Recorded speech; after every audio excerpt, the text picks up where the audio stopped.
Revenue వర్గంలో పైన సిసిలో పైన అక్కడ మేడం అందరికీ నేను వాళ్ళతో పర్సనల్గా మాట్లాడుతున్నాను మేడం.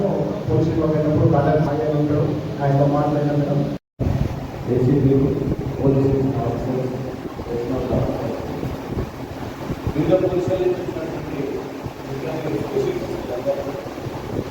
మీకు నేను మనం చేసేది ఏంటంటే అందరి రోజు రాష్ట్ర అన్నగా మీకు మేము ఆలోచించేది ఏంటంటే ఆల్రెడీ ఎలక్షన్ టైంలో మనకి అందరికీ ఒకసారి కౌన్సిలింగ్ చేయడం జరిగింది. తర్వాత మీ అందరూ కూడా గ్రౌండ్లో ఉన్నారు.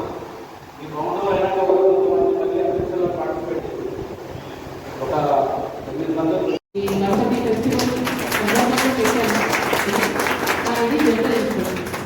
గణపతి ఫెస్టివల్ వస్తున్నాయి. రెగ్యులర్ ఆడిషన్స్ కౌన్సిలింగ్లో ఇది పెట్టాను. నేను కూడా ఒకసారి ఐ వాంటెడ్ టు సీ మా జోన్లో ఉన్న కొందరు ఆడిషన్స్ తెలిస్తే we can have an idea. So going forward ఈ ఫెస్టివల్ రిలేషన్లో పెట్టాను, కానీ ఇది నేను చెప్పింది is the general instructions from our school.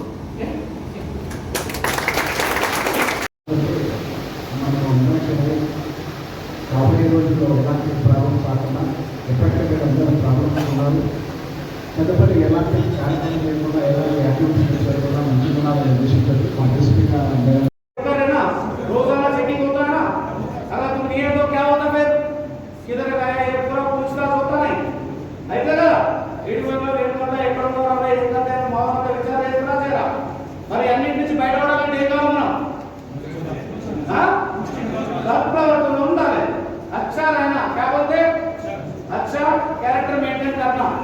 इस कैरेक्टर से आप लोगों को क्या हो रहा पूरा माहौल में तुम्हारा माहौल में क्या हो रहा है एरिया में ప్రాబ్లం ఉన్నా కదా.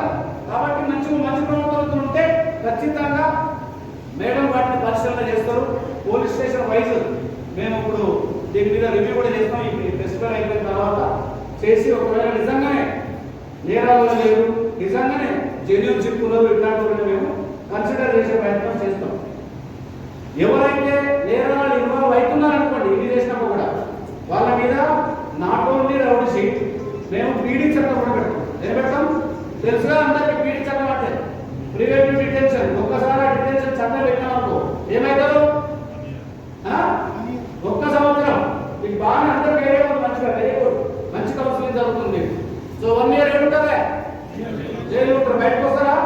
మరి పీడీ చట్టం కావాలా మీకు వద్దుగా. మంచిగా సత్ప్రవర్తనతో ఉండి మంచిగా మన నార్త్ జోన్ అంటే పీస్ఫుల్ జోన్ అంటే కానీ ఇక్కడ వస్తే 200 అడుగుతున్నాం. అర్థమవుతున్నారా? ఏమన్నా మంచిగా ఏమన్నా మన చెడ్డ పేరు వస్తున్నారు, మరి ఏరియాకి మీ ఊళ్ళో చెడ్డ పేరు వస్తుంది. చెడ్డ పేరు దయచేసి తేవద్దు. మంచిగా ఉండాలి, మంచి ప్రవర్తనతో ఉండాలి. మీరు మంచిగా ఉంటే ఖచ్చితంగా మేము మీ గురించి ఆలోచన చేస్తాం. మీరు కనుక చట్టాన్ని ధిక్కరిస్తే, చట్టాన్ని చేతిలో తీసుకుంటే ఖచ్చితంగా చట్టపరంగా మీకు మీ పైన చర్యలు జరుగుతాయి. దాని వలన మీ కుటుంబం దెబ్బతింటారు, మీరు దెబ్బతింటారు, మీ పిల్లలకు దెబ్బతింటారు. రకరకాల ప్రాబ్లమ్స్ ఉంటాయి సమాజంలో. వీడు రౌడెట్గా ప్రతి చోట ఉంటాడు. 2.5 months అయింది నేను ఛాన్స్ తీసుకున్నప్పుడు కూడా నాకు చెప్పారు మాన్సూన్ చాలా పీస్ఫుల్ అన్న ఏరియా, ఇక్కడ major issues law and order issues అంత ఎక్కువ ఉండవు, వేరే జోన్స్తో కంపేర్ చేసుకుంటే. కానీ నేను ఛాన్స్ తీసుకున్న ఒక 1 వీక్లోనే ఒక మర్డర్ కేసు అయింది. ఆ మర్డర్ కేసులో ఒక రౌడీ షీటర్ అక్యూజ్ ఉన్నాడు.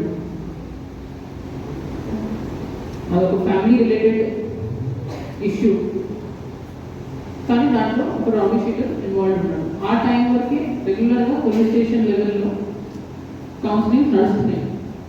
ఆ పర్సన్ని కూడా పిలిచి కౌన్సిలింగ్ చేశారు. ఏదైనా ఫ్యూచర్లో మళ్ళీ ఏదైనా అఫెన్స్లో ఇన్వాల్వ్ అయితే వాళ్ళ ఫ్యామిలీ లైఫ్ మొత్తం డిస్టర్బ్ అయిపోతుంది. అండ్ చాలా టైం నుంచి ఏ అఫెన్స్లో ఇన్వాల్వ్ అవ్వట్లేదండి.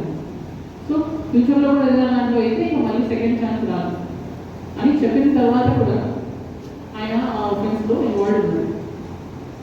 సో దాంట్లో మాకు ఏం అర్థమవుతుందంటే ఎన్నిసార్లు మేము కౌన్సిలింగ్ చేసుకున్నా చాలా ఇయర్స్ వరకు మీరు ఒక రౌడీ షీటర్ ఒక అఫెన్స్లో ఇన్వాల్వ్ అవ్వట్లేదు. కానీ ఏదైనా ఇట్లాంటి సడన్ సిచ్యువేషన్ వచ్చినప్పుడు వాళ్ళ కంట్రోల్ పోతుంది. సో అందుకే ఎప్పుడైనా రౌడీ షీట్ క్లోజ్ చేయాలనుకుంటాం ఎవ్రీ ఇయర్ యాన్యువల్లీ ఒక వన్స్ ఇయర్ లేదంటే ఎవ్రీ 6 months ఒకసారి రాజీ షీట్ అంటే హిస్టరీ షీట్స్కి రివ్యూ పెట్టుకుంటారు.